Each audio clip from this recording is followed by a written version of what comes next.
Hello everyone and welcome back to TowerGate. It is TowerGate day number 849. 849. Friday, July the 26th, 2019. Thank you so much for tuning in. Okay, so going to get to a couple of news items here, and then I'm going to get back a little bit toward the end of the video on the Mueller hearings, because now that we're looking at it 24 hours later in the rearview mirror, it finally dawned on me last night what exactly this was all about, and I'm surprised that no one else has figured it out. Now, maybe I'm dreaming, but I'll certainly give you my thoughts as to where I am 24 hours later. I think I figured out what was going on here. But before I do that, let's go ahead and get to some other news. Okay, so Joe DiGenova and his wife, Victoria Tensing, were on Lou Dobbs on Wednesday evening. And in that interview, Joe DiGenova says that Huckleberry Horowitz, the Inspector General Huckleberry Horowitz, along with John Durham, Prosecutor John Durham, have both interviewed Mifsud. Say that again. Joe DiGenova told Lou Dobbs on Wednesday evening that Huckleberry Horowitz, the Inspector General, along with John Durham, the prosecutor, have interviewed Mifsud. Now, John Solomon has just spoken with Stephen Rowe. He says his name is Stephen Rowe, who is Mifsud's friend, lawyer, former business partner, and spokesperson. So this was just like, what, 3 days ago? I think Solomon's story came out on Tuesday. Not sure exactly when that conversation happened. Probably we can assume within 24, 48 hours of the article coming out. So within the last, say, week and a half, John Solomon has spoken to Mifsud's friend and attorney and spokesperson.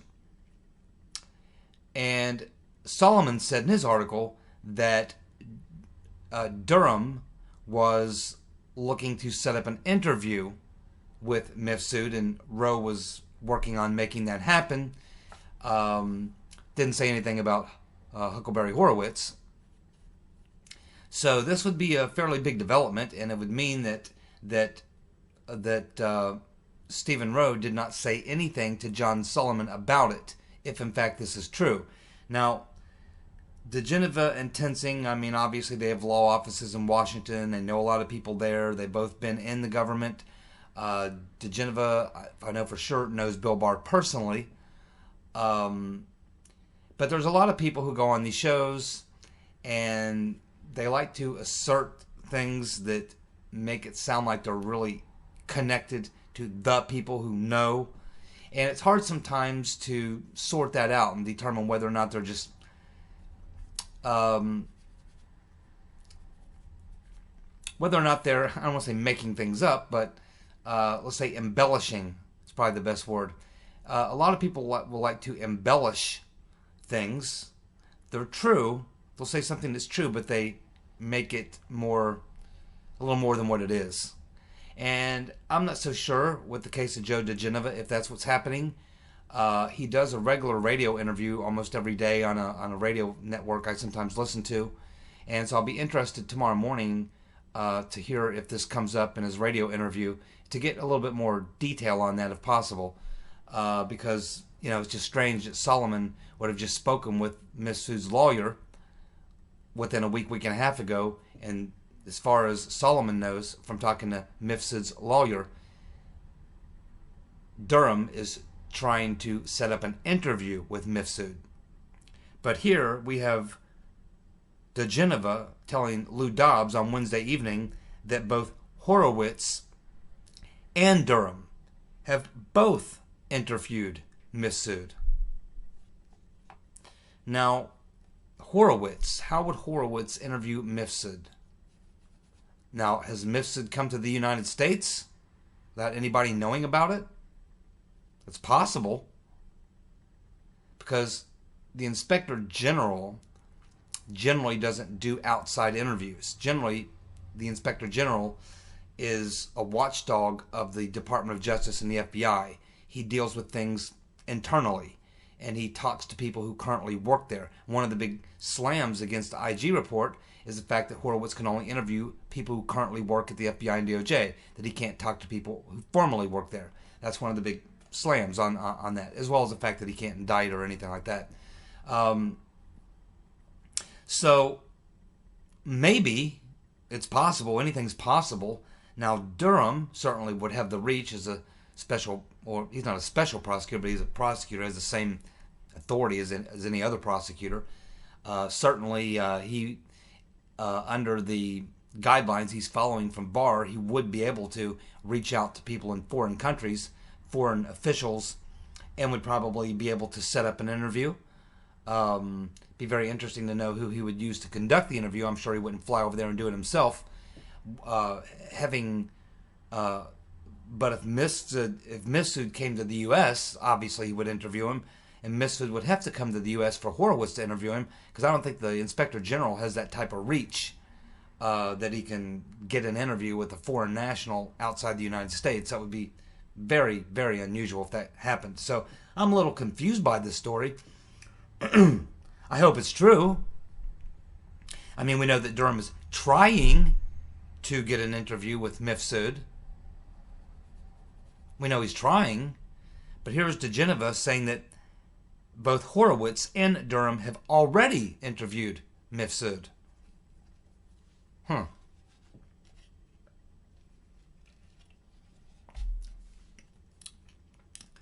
Now, we know what Mifsud's going to say because his lawyer and friend, Mr. Rowe, has written a book all about Mr. Mifsud's dealings in this Spygate affair.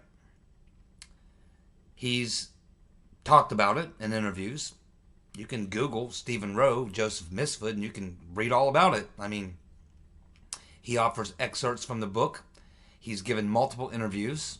He said the same thing now quite a few times over. He's never really changed his story, and that is that Mifsud is essentially a Western intelligence asset, has been working for Western intelligence for a very long time. So that's what Mifsud's going to say.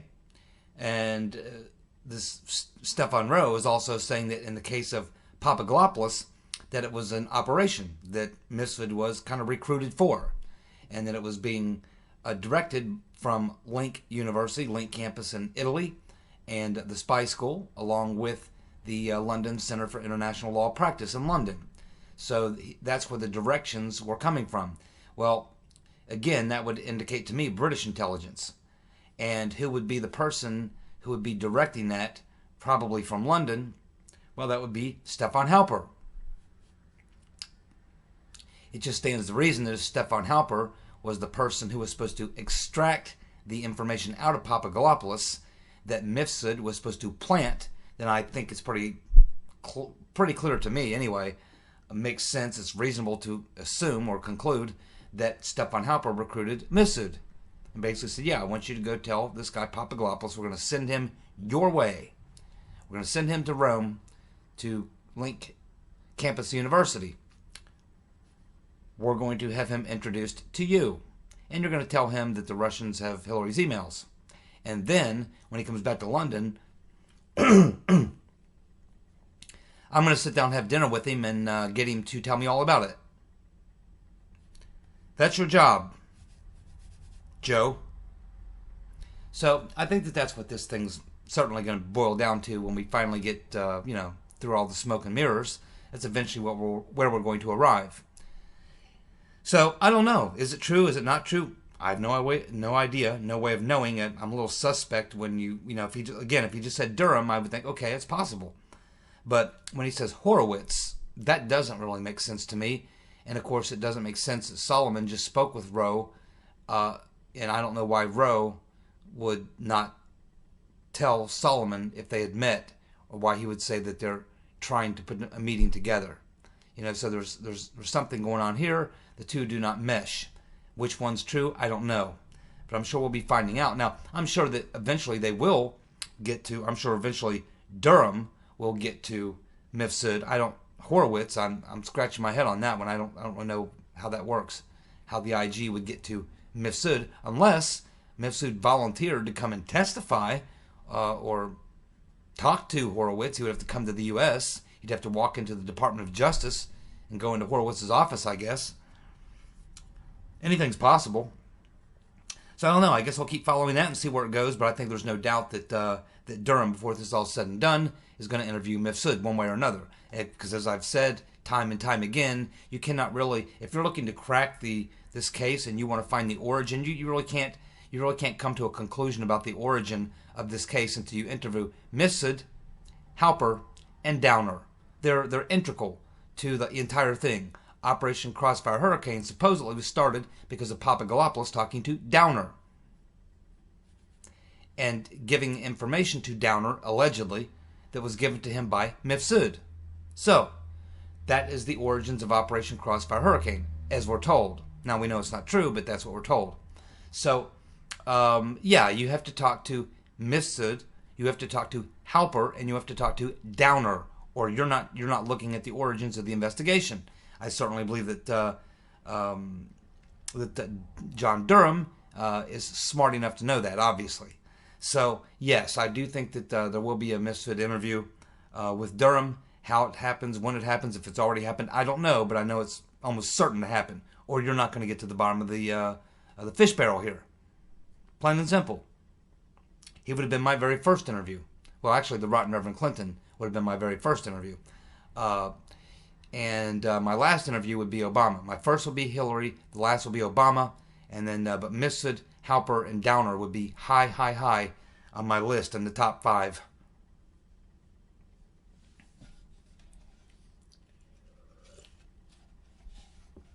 I forgot to mention this yesterday, talking about the Mueller hearing, but one particular questioner I liked a lot that I completely forgot to talk about yesterday, and I thought was a very interesting question. I'm glad he asked it, and I was very, I wasn't surprised, I guess, at Mueller's response, but, it was nice to see his response. It kind of rattled him a little bit.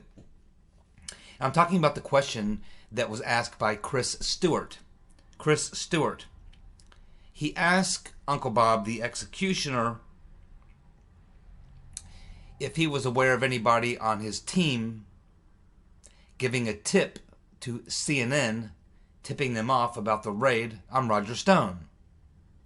And that kind of rattled Mueller a little bit. His first response was, quote, "I'm not going to talk about specifics," and then he muttered something else kind of under his breath. Chris Stewart came back at him, asked him the exact same question, fed it back to him again, and the second time Mueller came back and said, I'm not going to speak to that. So, that's interesting, isn't it? He's asked if anyone on his team tipped off CNN to the Roger Stone raid, and first he says, I'm not going to talk about specifics. He's asked again, and he says, I'm not going to speak to that.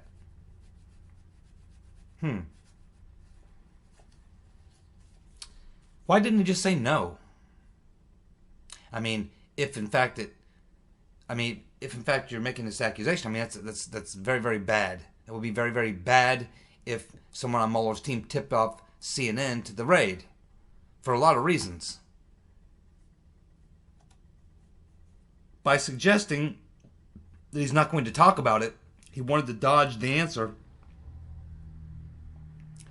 means there's a possibility that they did. Would have been so easy to say, no, I'm absolutely confident that no one on my team leaked to CNN. Or, to my knowledge, no one leaked that to CNN. Or, as far as I know, no one leaked that to CNN. Or, I have no knowledge of anyone on my team leaking to CNN. That's not what he did. I'm not going to talk about specifics. I'm not going to speak to that. Not even a non-denial denial, just a flat out, I'm not going to answer the question.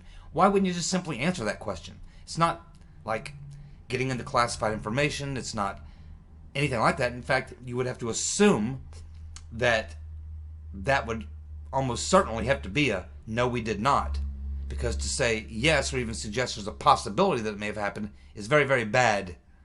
Very, very bad. Because you kind of leave it hanging in the air. I mean, that's one of those things you swat down. You don't let that buzz around you. hey, did you guys tip off CNN to that raid? No, absolutely not. But he couldn't do that. Uncle Bob could not definitively respond no. Which means there's a possibility of yes. I'm pretty sure they did.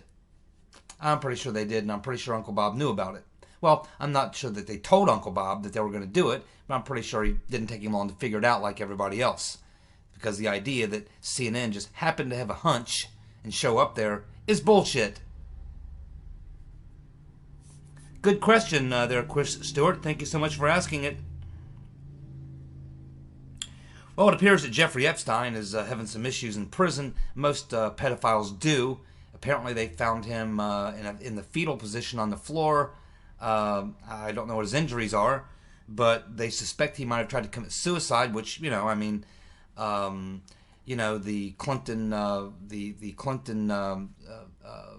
suicide list or what have you is a fairly large list.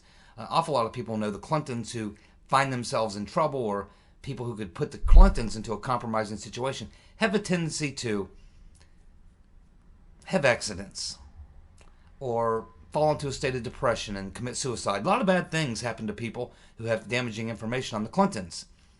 The kill list is probably, it always seems to be rising. So I guess the Clintons can get to you anywhere, including prison.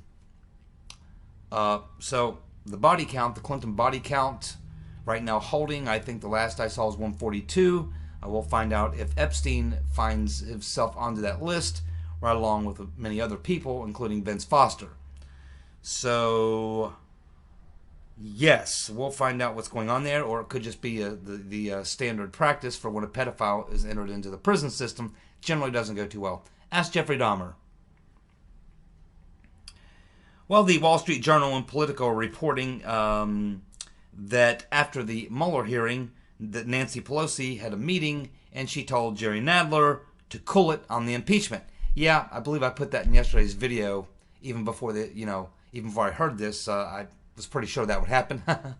That Nancy Pelosi would go out in front of the cameras in the press conference for the benefit of the base and pretend that she's on board with impeachment and everything else and hearings and investigations. But behind closed doors, she's going to tell everybody to cool it. She's got to play both ends of the fence. I don't think it's working. I don't think the far left believe her. Let's put it that way. So, yeah, that didn't surprise me, and I'm sure that's exactly what she did. It's not going to work. I mean, they're not going to listen. But, nice try. Tulsi Gabbard has filed a lawsuit for $50 million against Google. And it has to do with a ad that she ran that was post-debate that they, I guess, are censoring or what have you. So she's just the latest person to file. Now, it's just interesting. It's coming from someone on the left, Tulsi Gabbard. But, of course, she's on the left, but she's not liked very much by the establishment on the left. So it wouldn't surprise me at all. My guess is they don't like her very much. So there you go, another lawsuit for Google, and they just keep piling up. $50 million to Google. They make that in about probably before lunchtime. Probably get up in the morning at 9 o'clock, have a little brunch or something, and by noon they've made $50 million. Probably, maybe $50 million in interest. So that's what that means. Let's see. Yes, Uncle Bob, the executioner, yesterday, it appears that he went from hero to zero in 5 hours. 5 hours from hero to zero. The left-wing media is absolutely killing him. Killing him. They didn't even wait for the ink to dry on the report. So Uncle Bob is appointed, and he's the gift, God's gift to liberals. The media is celebrating him. The Democrats are celebrating. We get the Mueller time tweets. They dedicate Christmas cards to him, Christmas songs to him. They hold him up like he's some sort of a demigod, some sort of a Greek god of some sort. He's the guy who's going to deliver the goods. They bite the entire apple for a good 2.5 years. Then finally he comes out puts out the Mueller report, and it's a dud. And they don't like him so much. Then he has that little press conference. They like him even less. Then he goes yesterday and he does this hearing, and needless to say, it didn't go very well. And so at this point now, all those people who thought he was so great, he was their hero, he was the guy that was going to save the country, he was going to put the Orange Hitler into jail and take all his family down with him, the whole 9 yards. And now, after that 5-hour disastrous hearing, he's suddenly become Zero. Zero the hero. He doesn't have a lot of friends anymore. That's how it goes in the swamp.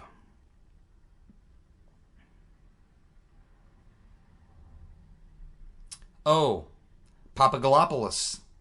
Papagalopolis is indicating from his latest tweet,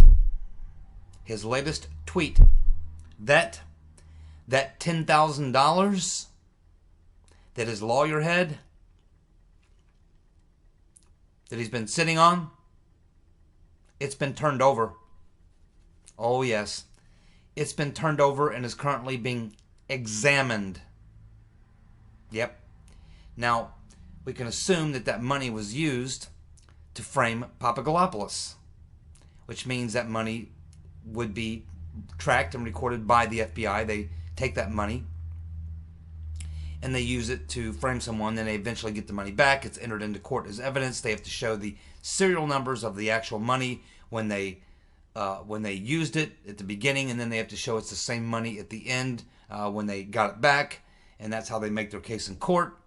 Obviously, Papagalopolis left the money with his lawyer and didn't come back to the States with it.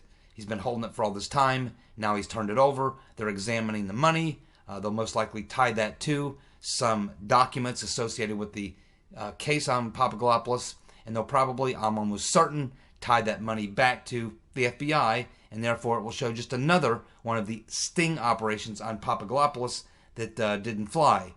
Just like Mifsud is about ready to give up that sting operation, eventually Downer will sing. All these frame-ups that they ran on Papagalopolis are probably going to be exposed by Durham in the not-too-distant future, and a lot of people are in a lot of trouble. Not allowed to do that.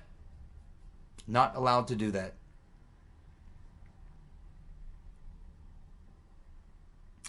And of course, this is not a new headline, but just something else that was repeated today on Fox by John Solomon.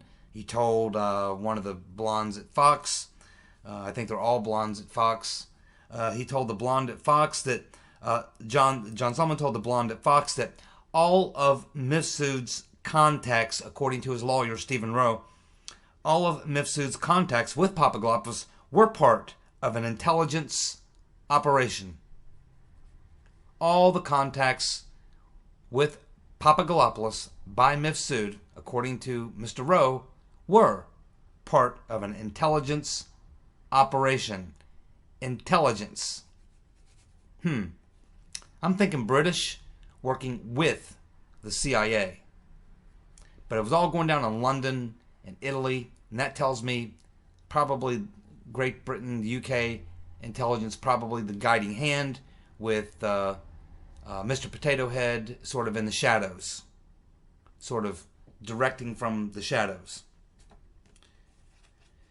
That would be my guess. And of course, you've got, because of the 6-agency task force, you've got the FBI and the DOD and Treasury all mixed in with them, and that's how you get the FBI angle working there as well. And that's why Priestep and Strzok are traveling over to London about the same time that all these things are going down. The same week that Downer's meeting with Pops, Priestep is there. Strzok is there. I'm sure it's not a coincidence.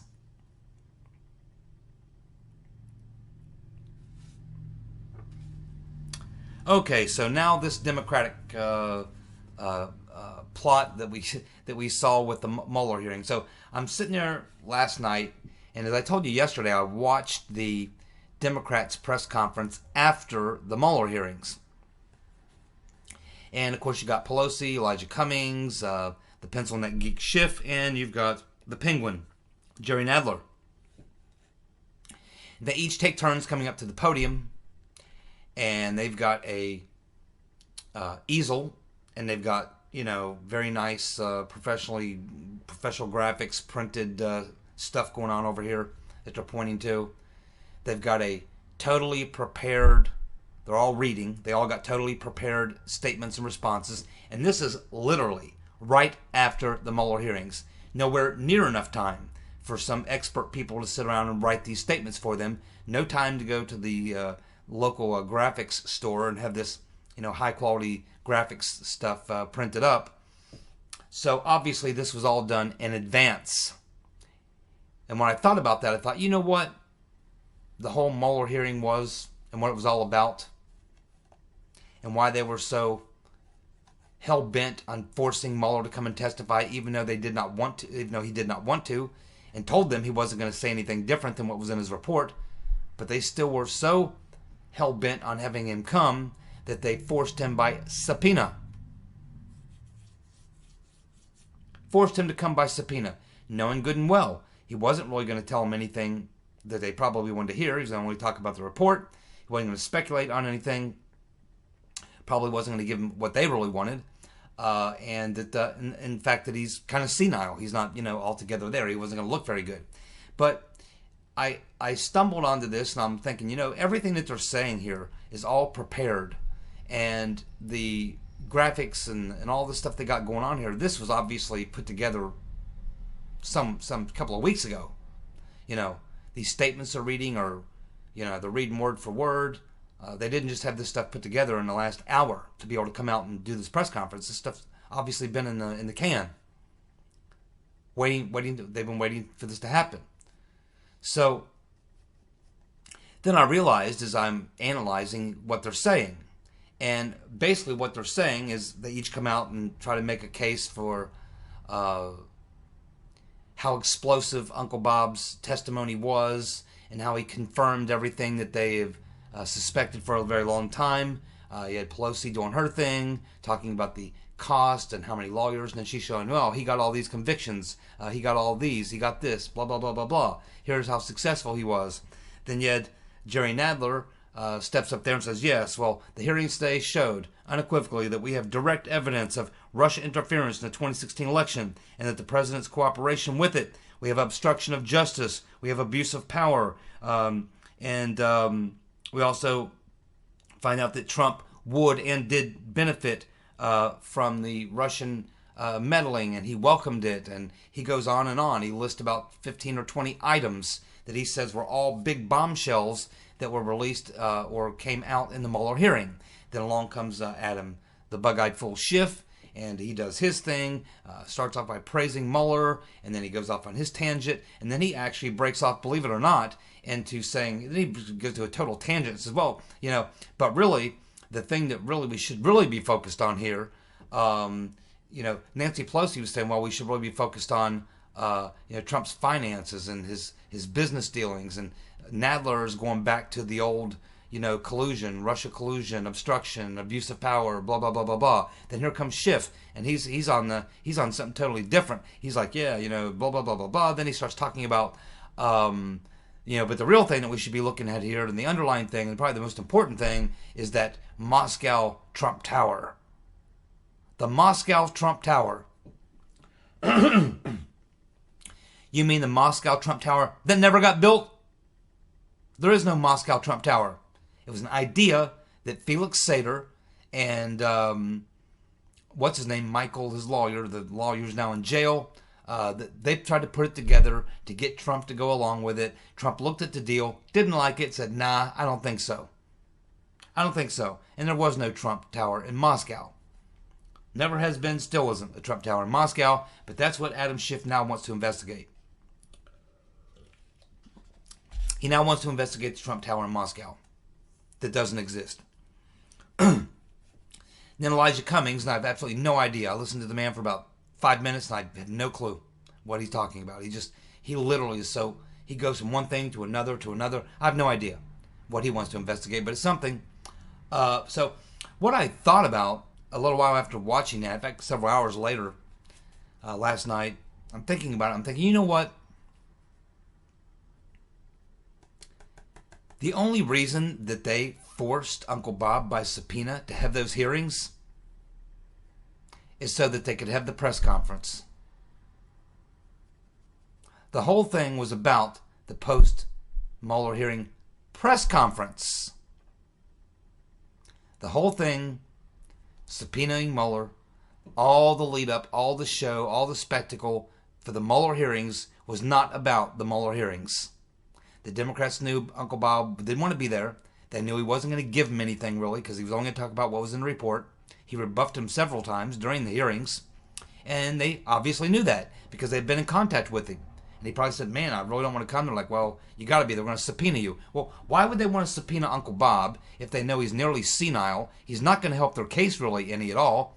And he's going to go do this hearing. And most people at work, or they're doing something else. Very few people actually watching the Mueller hearings. They're going to wait to go home, turn on the news, and get the 5-minute, summarization of exactly what happened. That's what most people are going to do. And they know that. And they know that. Which is exactly why they didn't give a damn what Uncle Bob did or said. They knew he wasn't really going to give him anything. None of that was important. The only thing that was important was that he had to be able to, they had to have the hearings, they had to have the Mueller hearing to have the post-Mueller hearing press conference. Yes, they had to have the Mueller hearing to get the post-Mueller press conference. They couldn't have the post-Mueller press conference without the hearing.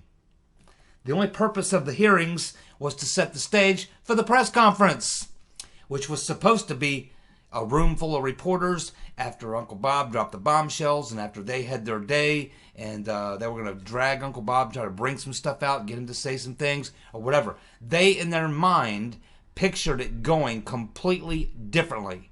In their minds, they thought that they were going to be able to pull off a spectacular performance by the Democrats in these committees, and that they were then going to go do the press conference and then say all these things happened, even though they didn't. Say all these things happened in the hearings, which didn't actually happen, and that their friends in the news media would dutifully go out and begin covering that, reporting that, and that's what they were going to use for the momentum to try to push for more investigations and or impeachment hearings or investigations leading to impeachment hearings or whatever, just to continue what they've been doing. Now, I figured this out because as I listened to all the charges that were made by these four idiots, they all assumed that they were all saying in their statements that because of what we learned today from the hearings, these bombshells, and they all went through all these things that they each had. And they're telling us that that's what we learned today from the Mueller hearings, and that's why they're having this press conference, to let everybody know all the damaging and bombshell stuff that came out in the hearings, when in fact it was nothing of the sort. I'm sitting there thinking, did they watch the same hearing I watched? Because that's not what I learned from the hearings. I didn't see any bombshells really, except for the ones dropped on Uncle Bob, and he was too out of it to even know he was getting bombshelled. So it just sort of dawned on me. It just popped in my head, and I thought, you know what? They had this pre-prepared speeches all ready to go. They had graphics with next to the podium on an easel, professionally done, high dollar type graphics, stuff that takes, some time to do. They had all this prepared. And then when you look at their statements, they were preparing with their statements. They were expecting that Uncle Bob was at least going to be halfway sane and that some Democrats would manage to get a couple good questions and sound bites in. But none of that happened. Uncle Bob was a disaster. He rebuffed some of the things that were said by Democrats that were supposed to produce a good soundbite. He rebuffed them, and so it was a big nothing burger. But now they've already produced all this information. They've already had these speeches written, so they got to go out and do the dog and pony show anyway. But the dog and pony show does not work with what actually happened. But it doesn't matter. They went ahead and ran with it anyway, because that was the plan.